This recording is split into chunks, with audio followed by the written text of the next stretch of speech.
Okay ఇప్పుడే cinema చూసాను bro. నాకైతే ఓకే ఫన్ ఫిలిం మంచిగా అనిపించింది. రవితేజ గారు కంబ్యాక్ అని చెప్పలేను కానీ ఒక మంచి సినిమా తీశారని చెప్తా. One time watchable.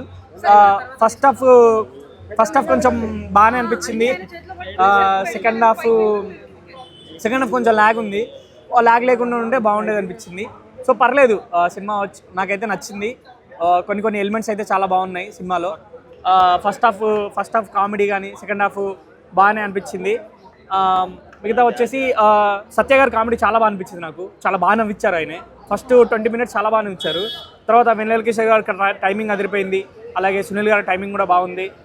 సునీల్ మిగతా అందరూ చాలా బాగా చేశారు. హీరోయిన్స్ కూడా చాలా బాగా అనిపించింది. కొంచెం సెకండ్ హాఫ్ మీద కొంచెం దృష్టి పెట్టేది ఉంటే ఇంకా చాలా బాగా వచ్చేది మూవీ. సో అంతే బ్రో నేను చెప్పాల్సింది. One time watchable. నా రేటింగ్ వచ్చేసి 2.5 bro. Thank you very much.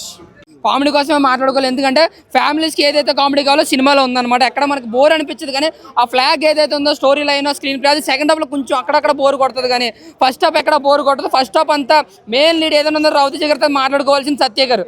ఇంకో హీరో అనుకోవచ్చు అనమాట. ఆయన కామెడీ మామూలుగా లేదు సినిమాలో. ఆయన వచ్చిన ప్రతి ఫ్రేమ్లో ఎవ్రీ మినిట్ కూడా చాలా అంటే చాలా నవ్వుకుంటూ ఆయన కామెడీ అలా రాసుకున్నారు. అలాగే సునీల్ గారు కూడా ఫస్ట్ హాఫ్లో చాలా అంటే చాలా నవ్విస్తారు. సో ఓవరాల్గా సత్య గారు సునీల్ గారు రవితేజ గారు ఫస్ట్ హాఫ్లో మాత్రం బాగా నవ్విస్తారు. బట్ సెకండ్ హాఫ్ వచ్చేప్పటికి ఏంటంటే స్టోరీ లైన్ రొటీన్ అయిపోవడం, స్క్రీన్ ప్లే రొటీన్ అయిపోవడం, ఎక్కడో చూసిన సినిమాలో ఏదో మిక్సింగ్ అవుతుందన్న ఒక ఫీల్ అయితే కనిపిస్తుంది. బట్ బోర్ అయితే కొట్టదు. సో గత సినిమాలతో పోలిస్తే రవితేజ గారి ఇస్ ద బెటర్ మూవీ అన్న. మూవీ వరకు చూసుకుంటే ఎక్కడ మైనస్ లేదు. కానీ స్టోరీ ఫ్లాట్ ఏదో రొటీన్గా అనిపిస్తుంది. అది ఒకటే మనకు మైనస్ కింద అనిపిస్తుంది. ఇంకా బీమ్స్ కోసం మాట్లాడుకుంటే సినిమాని వేరే లెవెల్లో పెట్టాడు. నిజంగా ఒక్క బీమ్స్ మెయిన్ ఫిల్లర్ అని చెప్పుకోవచ్చు. మ్యూజిక్లో కావచ్చు, సాంగ్లో కావచ్చు. ముఖ్యంగా కొన్ని డిఫరెంట్ మ్యూజిక్ ట్రై చేశాడు డీజే విధంగా. అది బ్యాక్గ్రౌండ్ మాత్రం చాలా అంటే చాలా బాగా అనిపించింది.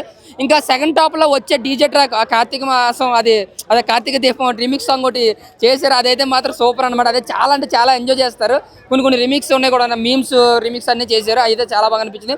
ఇంకా క్లైమాక్స్ ఏంటంటే ఇంక అంతే, ఈ కథకి వెళ్ళాక అనుకుని ఇంకా అలా వదిలేశారు అంతే. క్లైమాక్స్ ఏదో ఒక డైలాగ్ కొడతారు, పక్కన మాట ఇంటి సక్కనకపోతే నీ మాట నువ్వేనా ఒక డైలాగ్ అయితే వేసి వదిలేస్తారు అంతే, ఇంకా అయిపోతుంది అక్కడతో.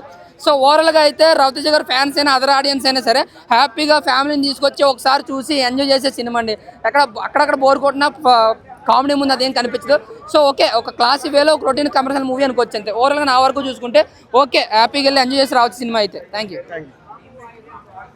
నార్మల్గా ఇప్పుడు వచ్చి సంక్రాంతిలో కోడి పుంజులు తిరిగినట్టు బరిలో లైక్ ఇన్ని సినిమాలు వచ్చినాయి కదా. సో చాలా మంచి మూవీ, లైక్ ఫ్యామిలీ ఎంటర్టైనర్, చాలా క్లియర్గా ఉంది. గుడ్ ఫ్యామిలీ అంటే ఇద్దరు హీరోయిన్స్ ఎవరిది ఎక్కువసేపు ఉంది అంటే మెయిన్ లీడ్ డింపుల్ హయాతి గారు, అషికా రంగరాజ్. అషిక చాలా బాగా యాక్ట్ చేశారు. చాలా బాగా యాక్ట్ చేశారు తనది. సో తన యాక్టింగ్ చాలా బాగుంది. సో వాళ్ళకి మించి బెటర్ దెన్ రవితేజ గారి చాలా యాక్టింగ్ బాగుంది. ఇంకా మెయిన్ లీడ్ క్యారెక్టర్స్ ఇంకెవరెవరు ఉంది సినిమా? సత్యది కామెడీ చాలా బాగుంది. వెన్నెల కిషోర్ కూడా కామెడీ చాలా బాగుంది. సునీల్ క్యారెక్టర్ కూడా చాలా నైస్, చాలా బాగుంది. సాంగ్స్ బాగున్నాయి. అండ్ మన శివశంకర్ ప్రసాద్కి దీనికి సిమిలర్ మ్యూజిక్ లాగా అనిపించింది. పాత మూవీస్ అన్నీ తీసుకున్నారు అండ్ ఫ్లోక్ సాంగ్ కూడా యాడ్ చేశారు. So it's looking good. Actually direction బాగుంది. లేదు లెంత్ ఏం లేదు మూవీ.